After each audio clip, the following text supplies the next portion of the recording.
Bueno, como lo hice en mi presentación, pues les contaba que yo eh, estaba haciendo funciones de ama de casa, etcétera, etcétera, otro tipo de funciones, incluida la docencia. Este video tuve que pararlo un momento porque me estaba ocurriendo un accidente técnico eh, en la cocina, precisamente de la receta que les recomendé en la cafetería. Y entonces pues imagínense una pasta toda pegajosa y un poco ahumada, pues de pronto la empresa familiar pues puede empezar a deteriorarse. Por eso encontramos tanto administración 1 como administración 2. Bueno, continuamos entonces. Debo tener claro que para crear una empresa hay unos elementos importantes e iniciales para poderla desarrollar. Uno de ellos es el capital. ¿A qué se refiere el capital? A la platica que yo voy a poner en mi empresa para que mi empresa empiece a funcionar. Otro aspecto importante es el trabajo. ¿Y a qué se refiere el trabajo? El trabajo es todas las personas que van a estar alrededor de mi empresa apoyando ciertas actividades de tipo laboral. Incluso yo puedo ser una socia de la empresa y yo, pues para poder solventar algunos aspectos, debo trabajar dentro de mi empresa.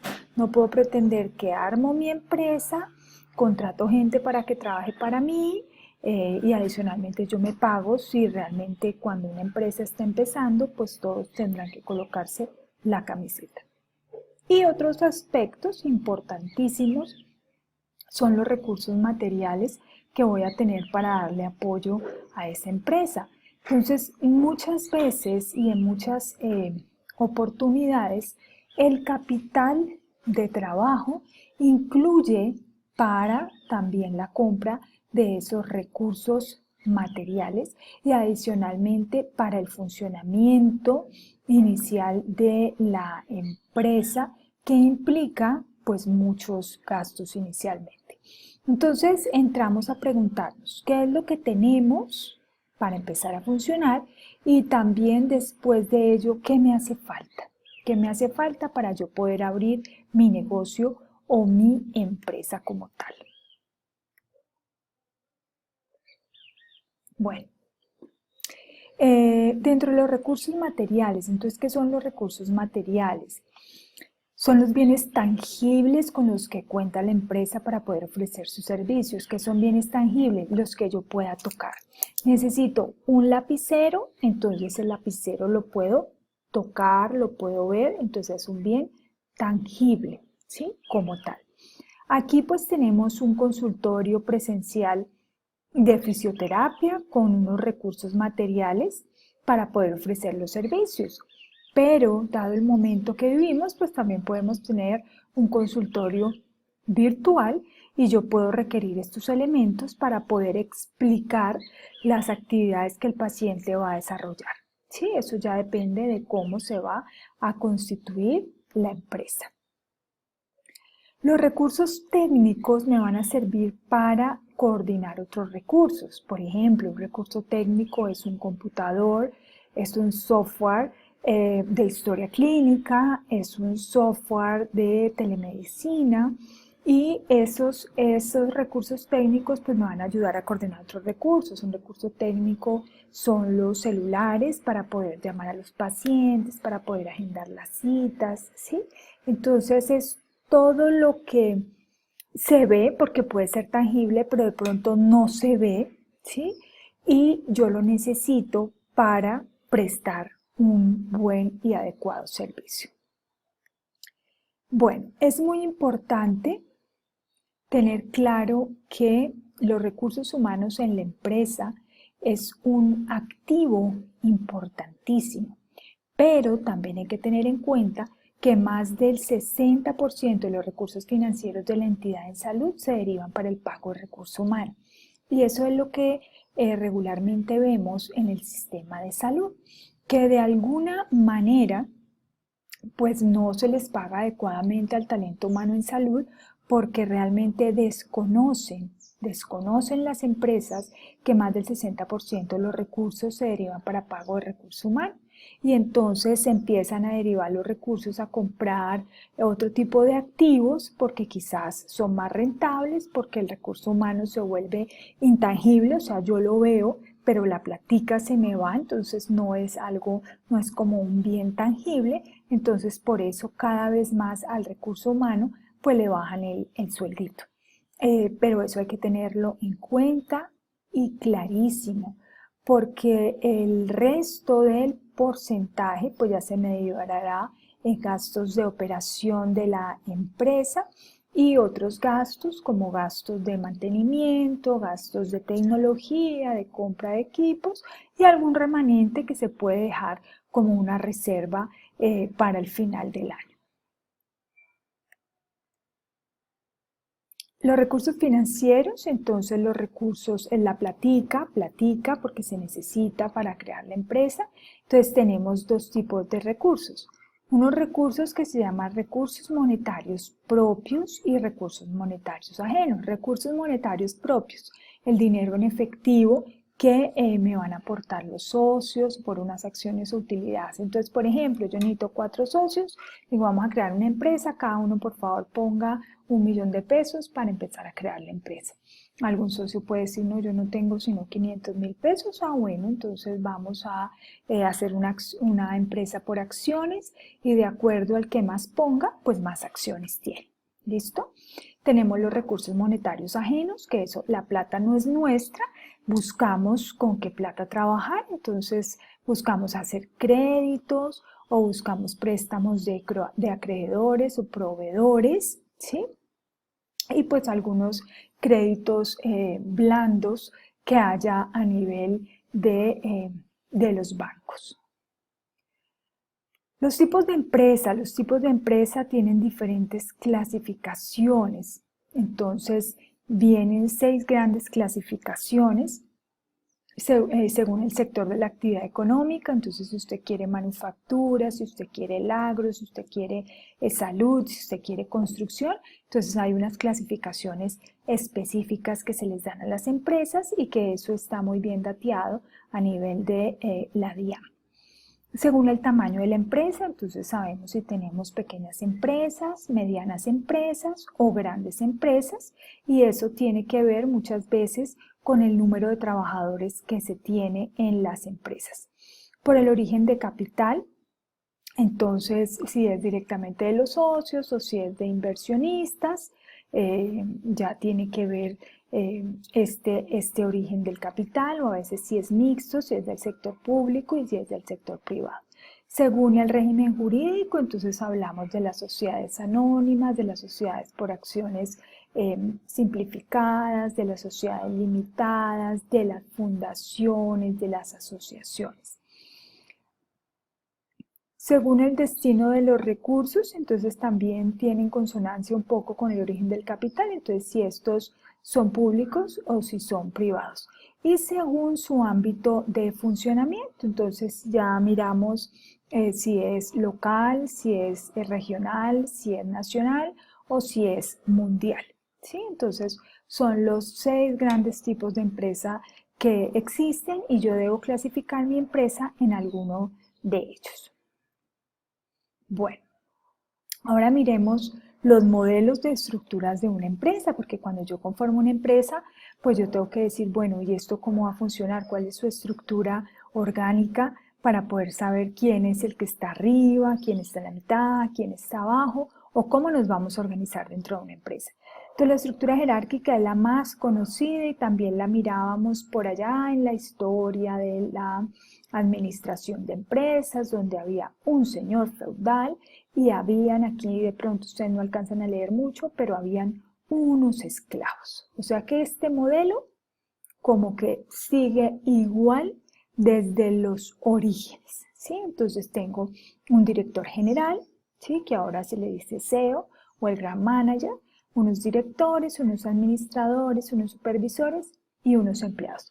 Pero la estructura no es más que una persona en la punta que es el que manda ¿a quién? A los esclavos. Y en la mitad, pues de acuerdo al rango que tenga, entonces están otro tipo de directores.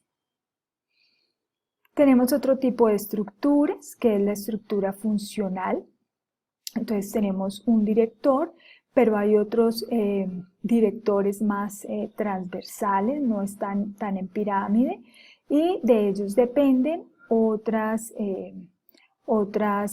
áreas de la empresa, que es similar a la estructura organizacional y funcional de la Universidad del Cauca, donde de alguna forma, desde estos diferentes jefes de secciones, es que fluye la información de abajo hacia arriba y no es tan direccional de arriba hacia abajo como lo veíamos en la estructura jerárquica. Tenemos otro modelo de estructura por objetivos, entonces la empresa se ha planteado 3 objetivos, habíamos puesto el ejemplo de la empresa de zapatos, entonces la empresa de zapatos tiene el objetivo 1, conseguir los materiales para los zapatos. El objetivo 2, manufacturarlos, y el objetivo 3, comercializarlos. Entonces yo voy a tener casi que un líder por cada uno de estos objetivos. El líder que se encarga de esos materiales, el líder que se encarga de la confección y el líder que se encarga de la comercialización. Entonces es una estructura por objetivos y cada uno de estos líderes pues hablan entre sí para mirar realmente cómo está haciéndose la parte operativa de la empresa. Y resulta y acontece que pues un gerente o un administrador o un líder pues es el que va a llevar el timón del barco, y al llevar ese timón del barco pues resulta que tiene una cantidad de responsabilidades, y quien va a asumir pues dirá: sí, yo asumo la gerencia porque voy a asumir las responsabilidades. A veces a alguien le dice: usted quiere ser jefe, usted quiere ser gerente, usted quiere ser líder, y la gente levanta la mano y dice: sí, qué felicidad. Pero yo creo que es que a veces no se dan cuenta de todas las obligaciones que va a tener ese gerente, ese líder o ese administrador. Y eso ocurre en muchas empresas. A veces dicen: sí, yo quiero figurar, porque a veces es más por figurar que por llevar el barco donde se debe llevar. Que dicen sí, pero realmente no se dan cuenta de todo lo que tienen que hacer. Entonces, vamos a nombrar todo lo que tiene que hacer ese gerente. Debe hacer informe periódico de actividades, o sea, qué actividades va haciendo y debe informarlas. Debe hacer informes administrativos si hace adquisición de equipos o contratación. Debe proyectar el presupuesto y hacerlo comparativo con el año inmediatamente anterior. Debe hacer informes presupuestales. Regularmente esto los hace el contador, pero el gerente tiene que saberlos leer para poder hacer una adecuada presentación ante la junta directiva de la entidad. Debe presentar en detalle los programas y proyectos, debe informar de la vigilancia de gastos, o sea, debe decir: entraron 500 pesos y yo me gasté 700, debe explicar por qué se gastó 700 y solamente le entraban 500, debe estar al tanto de los balances mensuales, debe hacer lectura de sus balances consolidados con el visto bueno del revisor fiscal, hacer planeación de estrategias a corto, mediano y largo plazo, presentar estadística, hacer informes sobre el personal, su cargo. Muchas empresas optan por tener personal de planta, otros optan por otro tipo de contratación, hacer informes sobre las problemáticas que se están presentando en la entidad. Eso es algo que uno diría sencillo, poquito, si yo soy una persona que me gusta planear, que me gusta organizar, que me gusta ser disciplinado en los procesos, pues yo puedo hacer como un mapa o una bitácora, y ahí yo voy diciendo cada día qué es lo que voy haciendo y a qué me voy dedicando. Entonces puede ser sencillo, pero ahí no llega, hasta ahí no llega la función de un buen gerente o un buen administrador, y nos vamos a servicios de fisioterapia o servicios de salud. Ese buen gerente debe saber normas en salud. En este momento debe saber todo lo que hay alrededor del COVID debe conocer la política país, MIAS, RIAS, y ahora hablamos de la política MAET. Debe conocer qué son las redes integrales en servicios de salud, debe conocer cuáles son las resoluciones para habilitación de los servicios de salud, específicamente si vamos al área de fisioterapia, debe conocer sobre el sistema obligatorio de garantía de la calidad y debe conocer todo lo referente a sistemas de información, porque regularmente el gerente es el responsable de enviar cierto tipo de informes a nivel de la supersalud, más muchas otras funciones que le pueda impartir la junta directiva o su superior, ¿sí? Al respecto. Y su superior, no hablemos que sea de pronto la junta directiva. Su superior es porque tiene que rendirle cuentas a la Secretaría Municipal de Salud o a la Secretaría Departamental de Salud o al Ministerio o a la OMS o al Banco Mundial. Cualquiera puede ser su superior, ¿sí? en estos procesos empresariales. Miremos un poco respecto a esos sistemas de información en la organización y por qué son útiles e importantes. Primero, porque se mejora la capacidad de uso, o sea, me mejora la capacidad de uso para tomar decisiones. Si a mí me dicen, mire, es que resulta que me están llegando muchos pacientes de dolor lumbar, pues entonces yo tomaré decisiones para decir, pues me sale quizás mejor hacer un programa de estos pacientes de dolor lumbar porque la agenda está muy llena y entonces yo puedo darle prioridad a otro tipo de pacientes. De alguna forma, pues estos sistemas de información me afectan la confidencialidad de la información o hacen que esa información tenga uso restringido. Por eso, quizás, bueno, todavía con ustedes no he hablado de consentimiento informado, pero es importante, cuando yo hablo de consentimiento informado, hay una ley que es la ley de uso de datos personales. Entonces yo tengo casi que pedirle a cada uno de mis usuarios, mis clientes o mis pacientes, permitirme utilizar esos datos personales con fines de información. Me facilita la destrucción de barreras geográficas y jerárquicas, claro, porque yo puedo estar al tanto de lo que le ocurre a un paciente en una zona dispersa, con quién vive, información sobre su familia, y eso de alguna forma me permite reajustar mis planes de intervención. Elimino los intermediarios en la transmisión de datos porque son datos que me van a llegar a mí y entonces yo no tengo que estar pidiéndole a otra persona que me dé los datos. Y hacer instantáneo el acceso a la información, o sea, los sistemas de información me permiten entrar a ver la información de mis usuarios. Dentro de esos sistemas de información, entonces hay un sistema integral de información y esos sistemas me permiten conocer cómo está la población a nivel nacional. Me permiten, cuando ustedes entran a hacer todo su proceso para las matrículas, para los sitios de práctica, que les dice, mire, tiene que enlazar su EPS, entonces ya uno puede ingresar con su cédula a verificar si realmente usted está afiliado o usted no está afiliado. Entonces para eso me sirven los sistemas de información, para mirar la prestación de servicios.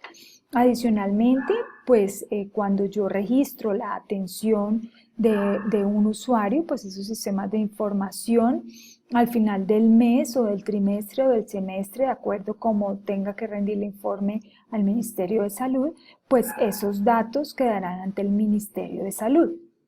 Adicionalmente, tenemos dos clasificaciones, la CIE 11 y la CIF.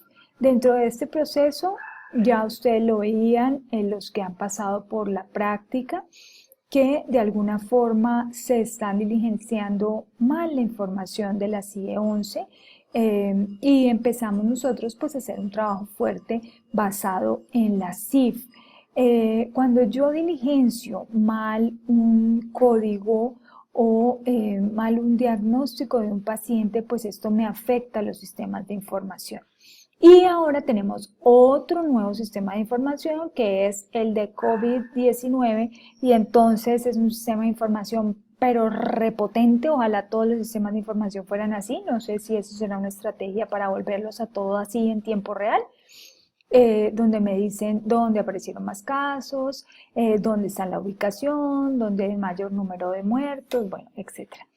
Entonces, los sistemas de información me dan información en tiempo real para poder tomar decisiones de salud pública inmediatas con las poblaciones. Cuando yo trabajo con los sistemas de información, entonces ya no es que yo abrí mi consultorio de fisioterapia y listo, no. Previo a eso, yo tengo que inscribirme en una plataforma y en esa plataforma me dicen, usted va a tener una visita donde vamos a verificar los requisitos y una vez me revisan los requisitos, entonces me dicen, listo, ya puede abrir. Entonces es cuando me verifican los requisitos por parte de los prestadores y me dicen, si usted cumple con lo básico, abra, ¿sí? Entonces estoy en el sistema de información. Y adicionalmente pues me verifican permanentemente el cumplimiento de esos requisitos y yo tomo acciones de control. Otro aspecto importante es porque en los procesos de acreditación, entonces yo también puedo observar el registro de qué instituciones están acreditadas como tal. Se hacen monitoreos de indicadores de calidad y adicionalmente se verifica el cumplimiento de los estándares de calidad en salud. Tenemos dentro de los sistemas de información otro aspecto que es la uniformidad de los datos, de la información en los procesos, o sea, se está buscando que todas las historias clínicas electrónicas tengan interoperabilidad de datos. ¿A qué se refiere? Si ustedes están en una EPS y de pronto migraron a otra EPS, pues los mismos datos de un lado se van a ir al otro lado, entonces los datos se empiezan a estar uniformes. Me permite un proceso de administración de los profesionales en salud. Ya vemos o han escuchado el famoso RETUS. El RETUS es el registro de talento humano en salud. Entonces ahí aparecen todos los profesionales que están habilitados para ejercer en Colombia. Me permite también hacer procesos de administración de pacientes, o sea, cuáles son los pacientes que vienen a mi entidad, la administración de turnos, de admisión a consulta, entonces cada cuánto mi paciente tiene cita, y de alguna forma pues los pacientes también pueden ver si lo hacemos ya virtual, entonces cuándo puedo acceder yo al servicio. Me permite la actualización de la información del paciente, ya no es tanto a mano, sino que ya todo es digital y puedo observar el listado de los pacientes citados, atendidos y cancelados dentro de mi entidad.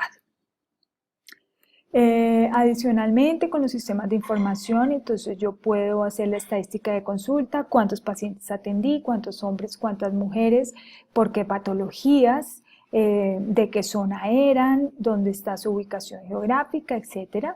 En la estadística del diagnóstico puedo enlazarla a un módulo de facturación y adicionalmente a un módulo de inventarios que se vuelve para nosotros en una utilidad grandísima porque, por ejemplo, podemos decir se gastó en la semana 1 galón de aceite y entonces para yo poder saber cuántos galones de aceite debo necesitar en el mes. Entonces para eso también me sirven los sistemas de información. Hay muchísimos software de información para la salud. Ahora hay muchos software enlazados de telemedicina. Y entonces pues yo puedo escoger el que más se acomode a mi presupuesto o el que sea más eficiente de acuerdo a mis necesidades. Para finalizar, quiero traerles aquí una cita que me encontré y está escrita hace 2000 años antes de Cristo, que es la instrucción del Pantotep.